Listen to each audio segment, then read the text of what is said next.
नमस्कार दोस्तों, आर्य सलाह में आपका स्वागत है। दोस्तों, करंट अफेयर्स के सीरीज में सितंबर महीने के पार्ट 4 में 23 से 30 सितंबर 2024 तक के करंट अफेयर्स के सभी क्वेश्चंस का सॉल्यूशन देखेंगे। दोस्तों, रियल टाइम में डिटेल्स करंट अफेयर्स की जानकारी के लिए अपने साथ टेलीग्राम पर आर्य सलाह में जुड़े रह सकते हैं। और दोस्तों, आपको पता है प्रत्येक क्वेश्चन के साथ बहुत सारी एडिशनल इन्फॉर्मेशन की प्राप्ति होती है। बहुत गौर के साथ स्टार्ट करते हैं। पहला क्वेश्चन है, 5 मूल्यों human resources and institution data compliances, food testing infrastructure and services, surveillance testing and compose capacity building और कंज्यूमर एम्पावरमेंट पर आधारित फासाई द्वारा जारी स्टेट फूड सेफ्टी इंडेक्स 2024 में किसने शीर्ष स्थान प्राप्त किया है? तो इसमें शीर्ष स्थान प्राप्त किया गया है केरल के द्वारा। तो याद रखना है, फासाई फूड सेफ्टी से रिलेटेड भारतीय सर्वोच्च संस्था है। तो इसी के द्वारा हाल ही में स्टेट फूड सेफ्टी इंडेक्स 2024 जारी की गई है। और यह जो सेफ्टी इंडेक्स होता है, यह 5 मूल्यों पर आधारित होता है।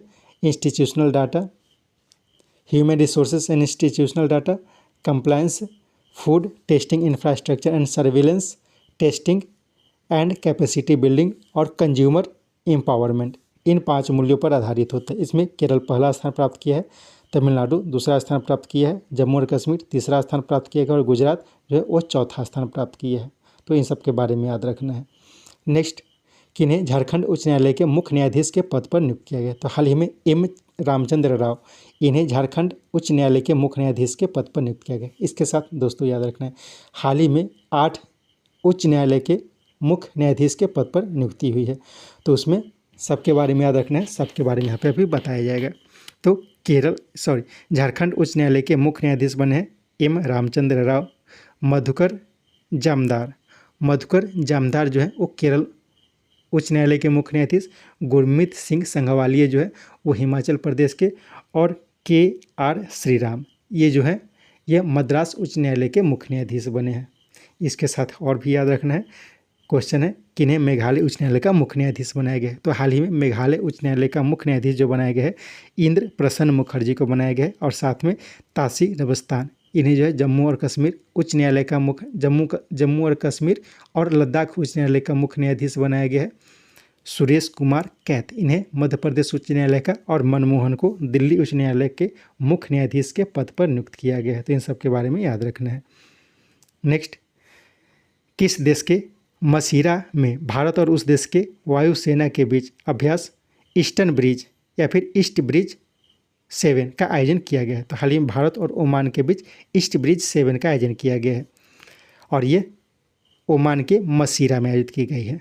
इसके साथ याद रखना है, ओमान में ही भारत और ओमान के बीच अल नहाज 24 का आयोजन हाल ही में किया गया था। भारत और संयुक्त अरब अमीरात के बीच डेजर्ट साइक्लोन का आयोजन किया गया था और यह राजस्थान में किया गया था।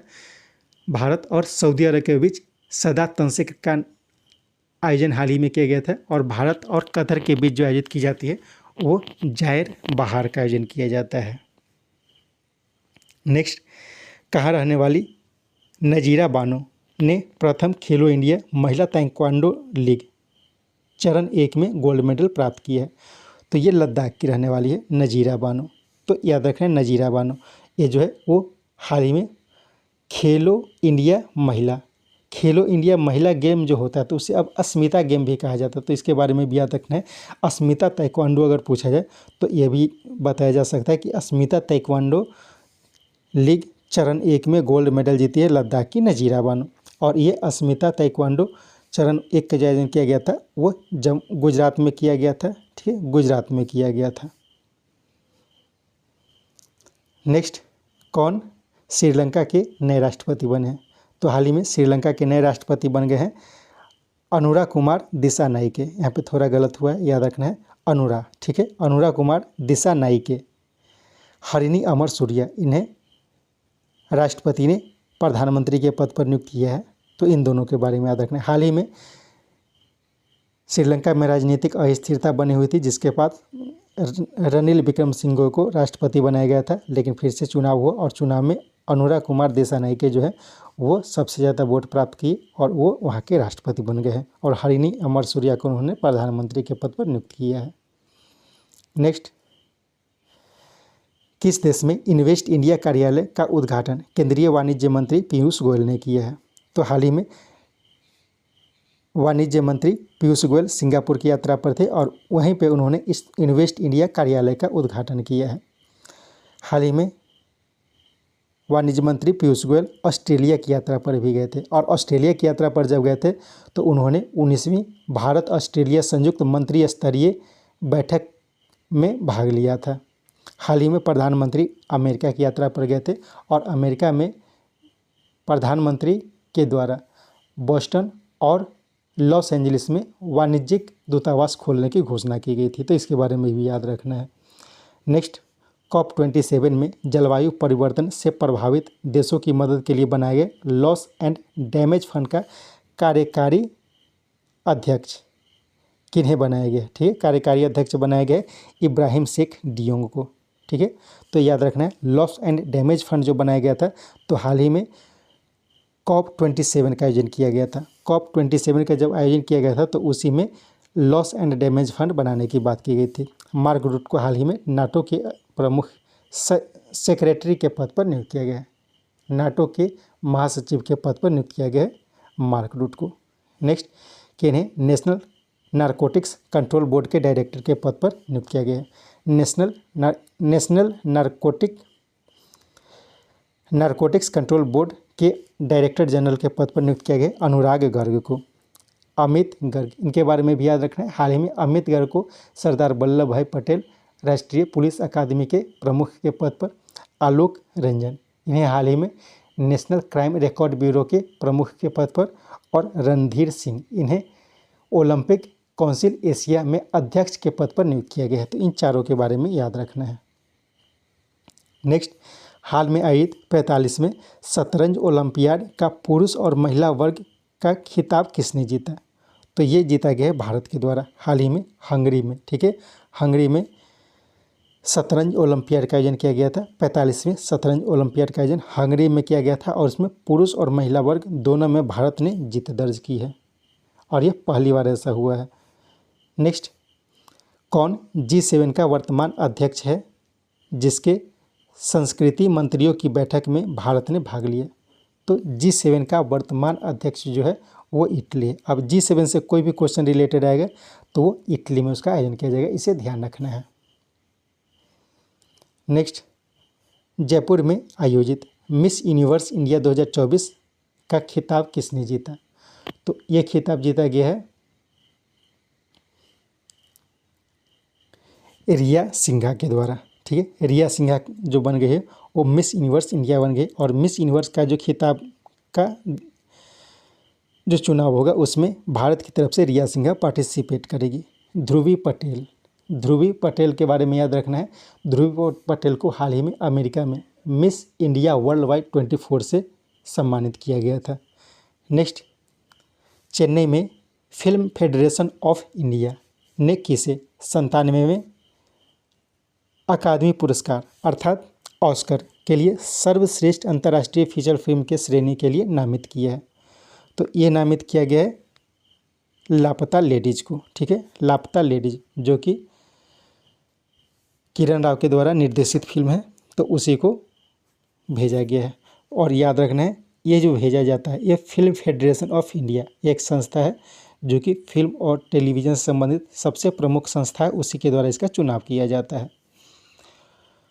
All we imagine a light, इसका नाम भी याद रखना है क्योंकि कुछ दिन पहले तक ये बहुत चर्चा में थी। All we imagine a light,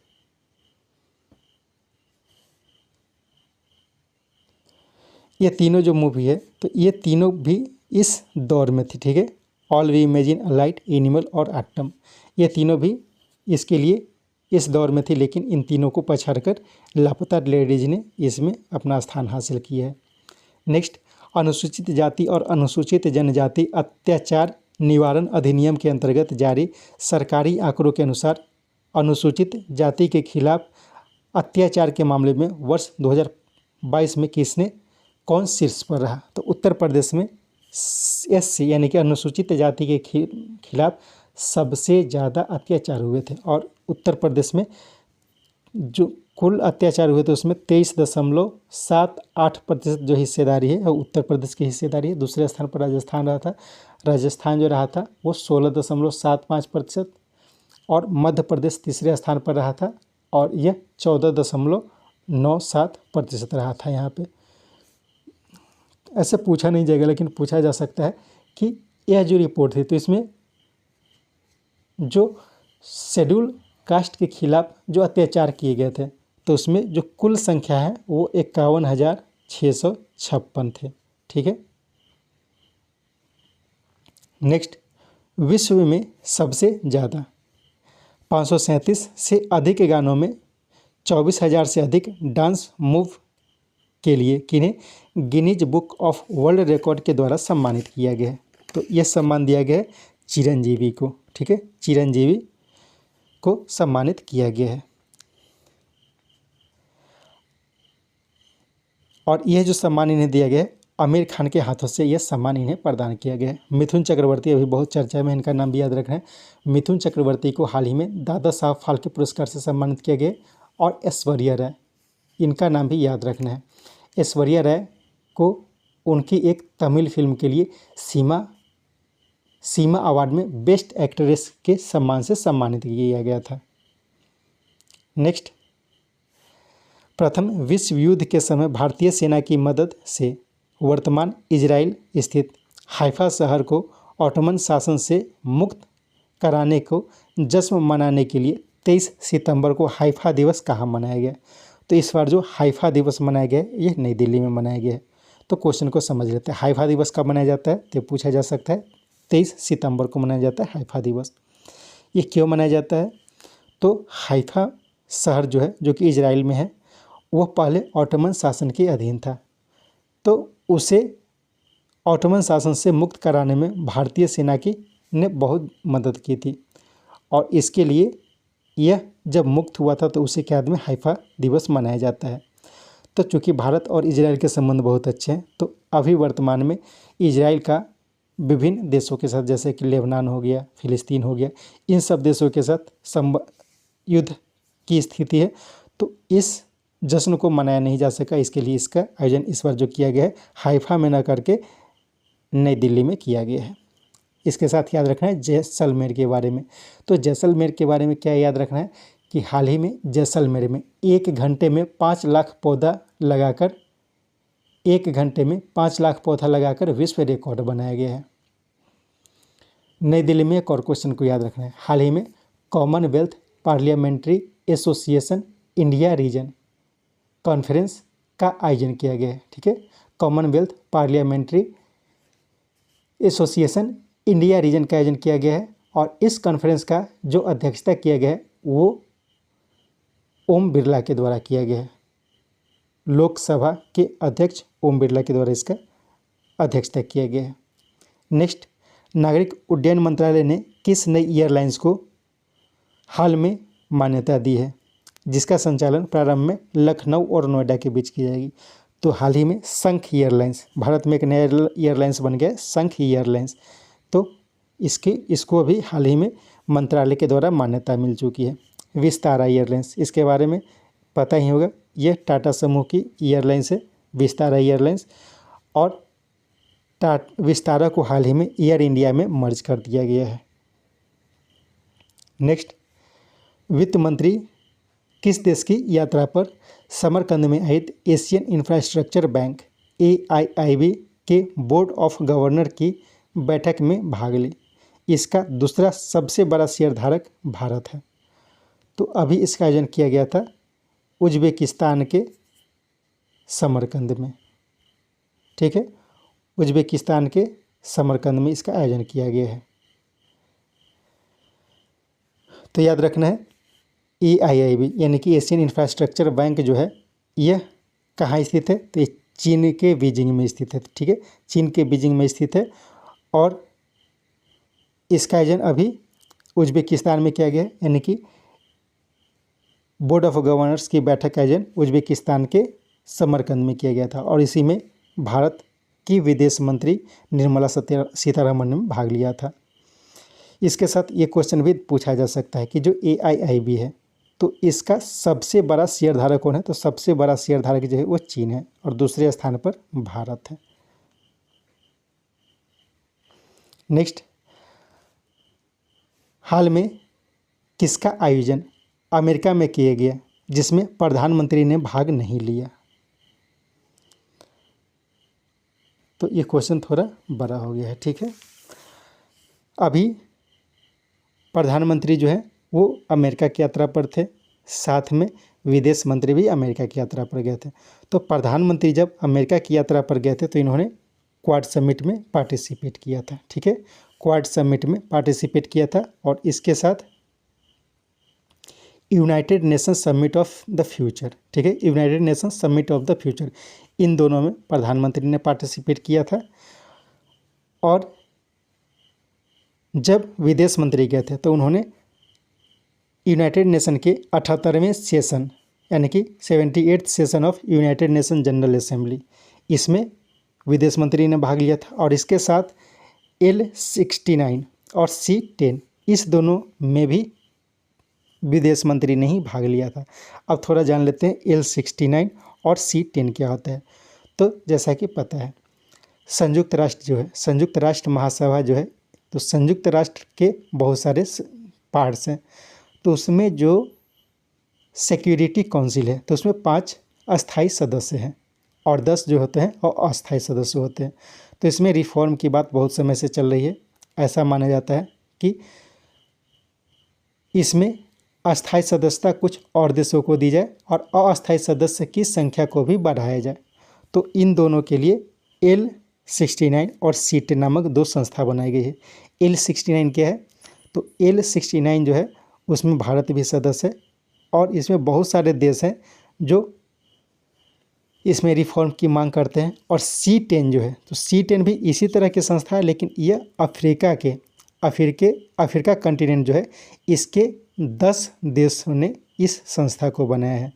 10 देश जो है वो इसमें विस्तार की मांग कर रहे हैं, तो उसका नाम दिया गया C10, यानी कि C10 और L69 ये दोनों सेम एक ही तरह का संस्था है, लेकिन दोनों चूँकि एरिया अलग अलग है तो इसके लिए यह अलग अलग नाम है। C जो है अफ्रीका से संबंधित है और L69 जो है पूरे विश्व से लगभग संबंधित है।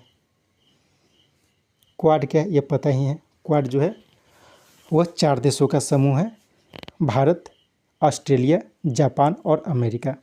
नेक्स्ट क्वेश्चन है, टाटा स्टील ने देश के सबसे बड़े ब्लास्ट फर्नेस को कहाँ स्थापित किया है? तो यह स्थापित किया गया कलिंगा में। कलिंगा का है यह उड़ीसा में है। तो उड़ीसा के कलिंगा में भारत का सबसे बड़ा ब्लास्ट फर्नेस की स्थापना टाटा स्टील के द्वारा की गई है। नेक्स्ट, समलैंगिक विवाह को मान्यता देने वाला दक्षिण पूर्व एशिया का पहला देश कौन बना? तो यह बन गया है थाईलैंड। थाईलैंड जो है वो दक्षिण पूर्व एशिया का पहला देश बन गया है जो समलैंगिक विवाह को मान्यता दिया है। और यदि दक्षिण एशिया की बात कीजिए तो दक्षिण एशिया का पहला देश नेपाल बना है जिसने समलैंगिक विवाह को मान्यता दी है। नेक्स्ट, गतिशील वृद्धि, युवा आबादी और विस्तारित अर्थव्यवस्था जैसे मूल्यों पर आधारित लॉवी इंस्टीट्यूट द्वारा जारी एशिया पावर इंडेक्स में भारत जापान को पीछे छोड़कर कौन सा स्थान प्राप्त किया है? तो एशिया पावर इंडेक्स इसमें भारत जो है वो 3रे स्थान पर अब आ गया है और जापान 4थे स्थान पर चला गया है। तो क्वेश्चन को समझ लेते हैं। क्वेश्चन इंपॉर्टेंट है, पूछा जा सकता है। एक लॉवी इंस्टीट्यूट है, ठीक है, लॉवी इंस्टीट्यूट के द्वारा ही जारी की जाती है एशिया पावर इंडेक्स। वह मुख्य रूप से गतिशील वृद्धि यानी कि डायनेमिक ग्रोथ, युवा आबादी और विस्तारित अर्थव्यवस्था, इन 3 मूल्यों पर मुख्य रूप से यह आधारित होता है।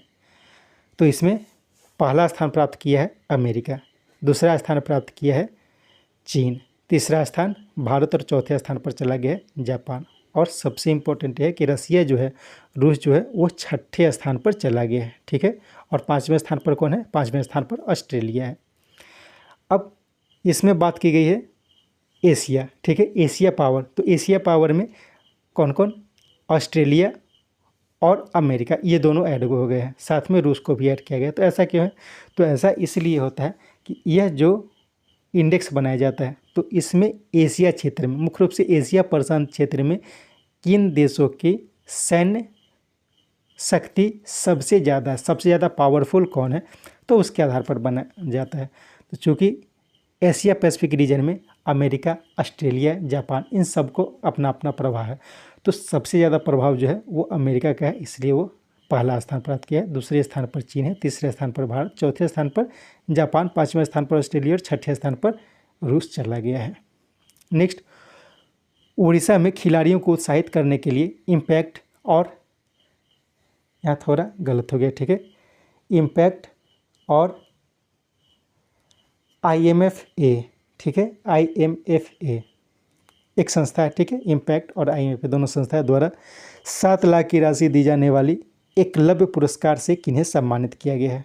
तो यह सम्मान दिए गए प्रत्याशा रे को, ठीक है। प्रत्याशा रे जो है एक स्विमर है, एक तैराक है, और उन्हें अस्मिता पुरस्कार से सम्मानित किया गया है। इसके साथ इन दोनों का नाम भी याद रखना है, धावक डोडापति मृत्युंजय जयराम और बैडमिंटन खिलाड़ी तन्वी पात्री। तो इन दोनों को भी इसमें सम्मानित किया गया था, इस समय सम्मानित किया गया था, लेकिन सिर्फ इन्हें प्रशस्ति पत्र प्रदान किया गया था, इन्हें 7 लाख रुपए की राशि प्रदान नहीं की गई थी। नेक्स्ट, भारतीय हथियारों का सबसे बड़ा आयातक देश कौन बना है, तो ये बन गया है आर्मेनिया। आर्मेनिया जो है भारतीय हथियारों का सबसे बड़ा आयातक बन गया है। फिलीपींस को हाल ही में भारत सरकार के द्वारा ब्रह्मोस मिसाइल बेची गई है। नेक्स्ट, अभेद अर्थात advanced ballistic for high energy defeat नामक बुलेट प्रूफ जैकेट का निर्माण किसने किया है, तो इसका उपयोग दोनों हो जाएगा, DRDO और IIT दिल्ली, इन दोनों ने मिलकर अभेद का निर्माण किया। तो अभेद क्या है, एक तरह का बुलेट प्रूफ जैकेट है जो कि बहुत ही हल्का है। क्वेश्चन थोड़ा बड़ा है, थोड़ा ध्यान से पढ़ते हैं, ठीक है।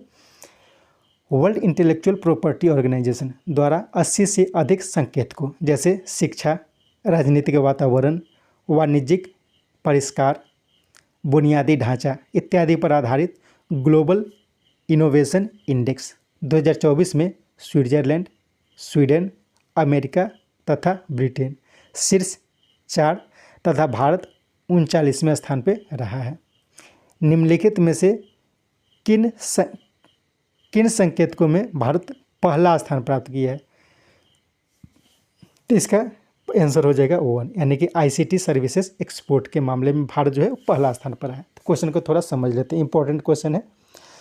ग्लोबल इनोवेशन इंडेक्स यह जारी किया गया है हाल ही में, ये किसके द्वारा जारी की जाती है, तो यह भी इंपॉर्टेंट क्वेश्चन है। ग्लोबल इनोवेशन इंडेक्स जो है वो जारी किया जाता है वर्ल्ड इंटेलेक्चुअल प्रॉपर्टी ऑर्गेनाइजेशन के द्वारा। क्वेश्चन इंपॉर्टेंट है, याद रखना है, वर्ल्ड इंटेलेक्चुअल प्रॉपर्टी ऑर्गेनाइजेशन के द्वारा ग्लोबल इनोवेशन इंडेक्स जारी की जाती है। इसमें 80 से अधिक संकेतक लिए जाते हैं, जैसे शिक्षा, राजनीतिक वातावरण, वाणिज्यिक व्यावसायिक परिष्कार, बुनियादी ढांचा, इस तरह से बहुत सारे लेते हैं, इसमें ये सब भी शामिल है। तो इन सब मूल्यों पर यह आधारित होता है। तो इस बार का जो इंडेक्स जारी किया गया, इसमें स्विट्जरलैंड जो है वो पहला स्थान प्राप्त किया है, स्वीडन जो है वो दूसरा स्थान, अमेरिका तीसरा और ब्रिटेन चौथा स्थान प्राप्त किया है। भारत इसमें रहा है 39वें स्थान पर, ठीक है, भारत इसमें 39वां स्थान पर रहा है। अब इन जो मूल्यों की बात की जाती है, तो इन मूल्यों में एक मूल्य ऐसा है, यानी कि ICT services export, ICT services export के मामले में भारत जो है वो पहला स्थान प्राप्त किया है। तो इस मूल्य को याद रखना है, ICT सर्विस एक्सपोर्ट के मामले में भारत पहला स्थान रहा है, लेकिन ओवरऑल जब बात की जाती है तो उसमें भारत 39वां स्थान प्राप्त किया है। बाकी को भी देख लेते हैं। वेंचर कैपिटल रिसीव्ड के मामले में भारत जो है वो 6ठा स्थान पर रहा है। इंटेंजिबल एसेट इंटेंसिटी इसके मामले में 7वां स्थान प्राप्त किया है, और यूनिकॉर्न कंपनी के मामले में भारत 8वां स्थान प्राप्त किया है। तो पूछा जा सकता है, लेकिन मेन जो क्वेश्चन था वो ऊपर था, उसको ध्यान रखना है, अच्छे से समझना है क्वेश्चन को। नेक्स्ट, उलान बटोर में आयोजित स्नूकर का IBF वर्ल्ड 6 रेड का फाइनल किसने जीता, तो ये भारत के मलकीत सिंह ने जीता है, मलकीत सिंह जीते हैं, ठीक है, भारत के मलकीत सिंह स्नूकर का IBF वर्ल्ड 6 रेड का फाइनल जीता है। इन्होंने पाकिस्तान के अशजद इकबाल को हराया है, तो इनका नाम भी इम्पोर्टेंट हो जाता है, क्योंकि पाकिस्तान के अशजद इकबाल को हराया इसलिए इनका नाम भी इम्पोर्टेंट है। ये दोनों स्नूकर के खिलाड़ी हैं। इसके साथ इन दोनों को भी याद रखना है, विद्या पिल्लई और कीर्तियन पांडियन, ये दोनों जो है ये दोनों भी स्नूकर के ही खिलाड़ी हैं और इसी टूर्नामेंट में इन दोनों के द्वारा ब्रॉन्ज मेडल जीता गया है। कमल चावला,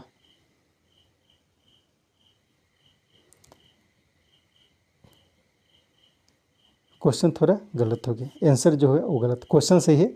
उलान बटर में आयत स्नूकर का IBSF वर्ल्ड 6 रेड फाइनल किसने जीता? तो ये जीता गया कमल चावला के द्वारा। ठीक है, कमल चावला ने अशजद इकबाल को हरा कर जीता है। मलकीत सिंह, विद्या पिल्लई और कीर्तियन पांडियन, ये तीनों के द्वारा ब्रॉन्ज मेडल जीता गया है। तो क्वेश्चन ये है, आंसर ये है। नेक्स्ट,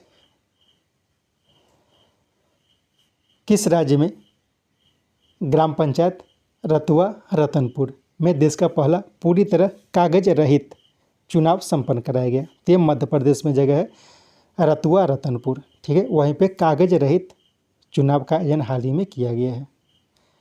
नेक्स्ट, किन्हें ICC life time achievement award से सम्मानित किया गया है? तो हाल ही में दीपक सी मेहता, इन्हें ICC लाइफ टाइम अचीवमेंट पुरस्कार से सम्मानित किया गया है। और रोहित शर्मा का नाम भी याद रखना है, हाल ही में रोहित शर्मा को CEAT international cricketer of the year से सम्मानित किया गया।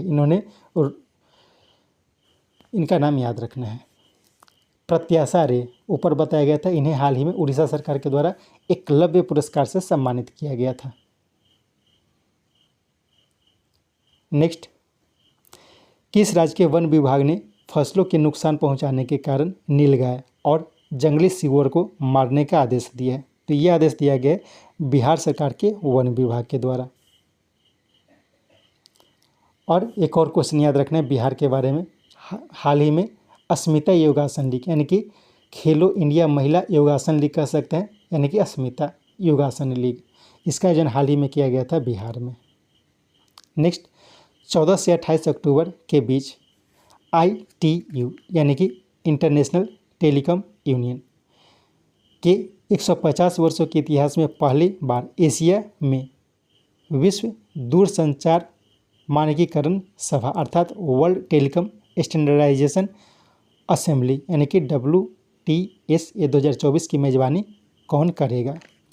तो यह मेज़बानी किया जाएगा भारत के द्वारा। ठीक है, तो WTSA यह भी पूछा जा सकता है, WTSA का फुल फॉर्म क्या हो गया? वर्ल्ड टेलीकॉम स्टैंडर्डाइजेशन असेंबली, इसका मेज़बानी भारत के द्वारा किया गया। अगर हिंदी में बात करेंगे तो विश्व दूरसंचार मानकीकरण सभा का आयोजन जो किया गया है वो भारत में किया गया है।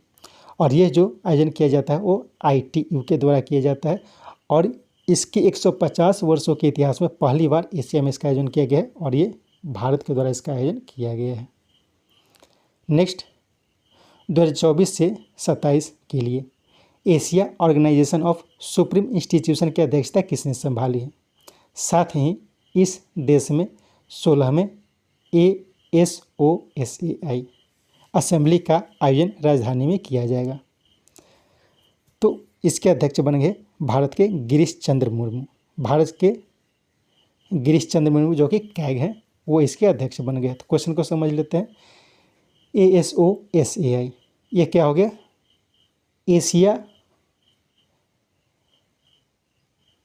Asia organisation of supreme institution की अध्यक्षता जो है वो भारत के द्वारा संभाली गई है और इसके अध्यक्ष बन गए गिरीश चंद्र मुर्मू।